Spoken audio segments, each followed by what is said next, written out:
Run for Jesus rally good Friday, Easter పర్వదినోత్సవాలను పురస్కరించుకుని కాకినాడ నగరంలో క్రైస్తవ సంఘాల ఆధ్వర్యంలో రన్ ఫర్ జీసస్ పేరిట శాంతి ర్యాలీ నిర్వహించారు. కాకినాడలో స్థానిక భానుగుడి సెంటర్లో ప్రారంభమైన ర్యాలీ మెయిన్ రోడ్డు మీదుగా ఆనంద భారతి వరకు కొనసాగింది. ఈ కార్యక్రమంలో ముఖ్య అతిథిగా కాకినాడ సిటీ ఎమ్మెల్యే వనమాడి కొండబాబు పాల్గొని ర్యాలీని ప్రారంభించారు. ఈ సందర్భంగా ఎమ్మెల్యే కొండబాబు మాట్లాడుతూ క్రైస్తవుల సంక్షేమానికి కూటమి ప్రభుత్వం అధిక ప్రాధాన్యతను ఇవ్వడం జరుగుతుందన్నారు. దానిలో భాగంగానే పాస్టర్లకు గౌరవ వేతనం విడుదల చేయడం జరిగిందని తెలిపారు. క్రైస్తవులకు ఎటువంటి సమస్యలు ఉన్నా వాటి పరిష్కారానికి కృషి చేయడం జరుగుతుందని పేర్కొన్నారు. పలువురు పాస్టర్లు మాట్లాడుతూ మానవులపై కరుణ, ప్రేమ కురిపించిన యేసుక్రీస్తు పాపుల కోసం చివరికి శిలువపై ప్రాణత్యాగం చేశారని అన్నారు. యేసుక్రీస్తు చూపిన మార్గం అందరికీ ఆదర్శప్రాయం కావాలన్నారు. నగరంలో ఇటువంటి శాంతి ర్యాలీ నిర్వహించడం మత సామరస్యానికి అద్దం పడతాయన్నారు. మృత్యుంజయుడైన యేసుక్రీస్తుకు స్వాగతం పలుకుతూ సంబరాల మధ్య ఈ రన్ ఫర్ జీసస్ కార్యక్రమం నిర్వహిస్తున్నామని తెలిపారు. ఈ కార్యక్రమంలో ఆల్ ఇండియా క్రిస్టియన్ కౌన్సిల్ జిల్లా అధ్యక్షుడు రిక్కీ గూటం, జోసఫ్ బిన్ని, పాస్టర్లు విలియమ్స్, స్టీఫెన్ ఆనంద్, అంకితారెడ్డి, శామ్యూల్ జోసఫ్, దడాల జాషువాగిరి, ఇతర క్రైస్తవ సంఘాలు, అధిక సంఖ్యలో క్రైస్తవులు తదితరులు పాల్గొన్నారు.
Morning all of you. చాలా సంతోషం ఈ రోజున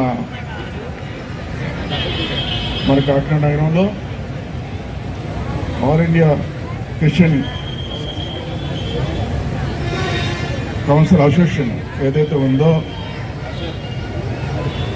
కాకినాడ క్రిస్టియన్ ఫెలోషిప్ ఆధ్వర్యంలో ఈరోజు రన్ టెస్ట్ కార్యక్రమాన్ని నిర్వర్తించడం జరిగింది. అందరూ కూడా నిన్ననే గుడ్ ఫ్రైడే చేసుకున్నాం. అందరూ కూడా ఒకసారి శుభాకాంక్షలు తెలియజేసుకుంటూ, అదేవిధంగా ఈరోజు మీరందరూ కూడా జీసస్ ఏదైతే ఉన్నారో ఆ జీసస్ని అనుసరించుకుని బైబిల్లో పొందుపరిచిన విషయాలన్నీ కూడా ఈ సమాజాన్ని తెలియపరుస్తూ సమాజం అంతా మంచిగా ఉండాలి అని కోరుకుంటూ, అదేవిధంగా ఏదైతే ఎక్కడ శాంతి ఉంటే అక్కడే సమాజం అభివృద్ధి చెందుతుంది, ఎక్కడ శాంతి ఉంటే అక్కడే అభివృద్ధి జరుగుతుంది. ఆ శాంతి కొరకు ఈ రోజున ఈ సమాజంలో మొట్టమొదటిగా శాంతి ఉండాలి అని కోరిన వ్యక్తి ఎవరు ఉన్నారంటే అది యేసు ప్రభువుని కూడా సందర్భంగా తెలియజేస్తాను. అలాంటి సమాచారాన్ని కింద స్థాయికి తీసుకెళ్లి ఈరోజు సమాజంలో అందరూ బాగుండాలని కోరుకుంటున్నారు. ఈ రోజున మీరు కూడా ఐక్యతగా ఉండాలని ఈరోజు కార్యక్రమాన్ని తీసుకోవడం జరిగింది. ఈ ఐక్యత ఇంకా బలంగా కొనసాగాలి. ఆ కొనసాగే విషయంలో ఏదైనా ఇబ్బందులు ఉంటే మీ మనిషిగా ఈ ప్రభుత్వ పరంగా మీ కొండబాబు మీకు అండగా ఉంటాడని కూడా ఈ సందర్భంగా తెలియజేస్తుంది. ఎందుకంటే ఈ మాట చెప్పవలసి వస్తుంది, అండగా ఉంటానన్న మాట చెప్పవలసి వస్తుంది. గతంకి ఇప్పుడు చూసుకుంటే గతంలో ఏదైనా సమాచారం ఉందంటే ఏదో టీవీలో వచ్చినా పేపర్లో వచ్చినా తెలిసే సందర్భం ఉండేది. ఈరోజు జరిగితే మరుసటి రోజు వచ్చేది. అలాంటి సందర్భాలు ఉండేవి. అలాంటిది ఇప్పుడు ఎక్కడైనా చిన్న సమాచారం జరిగితే అందరి చేతిలో టీవీలు ఉన్నాయి. ఇప్పుడు అందరి టీవీలు ఉన్నాయి. టీవీ చూడకుండానే మనకు తెలిసిపోతుంది. అటువంటి పరిస్థితి ఉంది ఈ రోజున. మంచి వస్తుంది, చెడు వస్తుంది.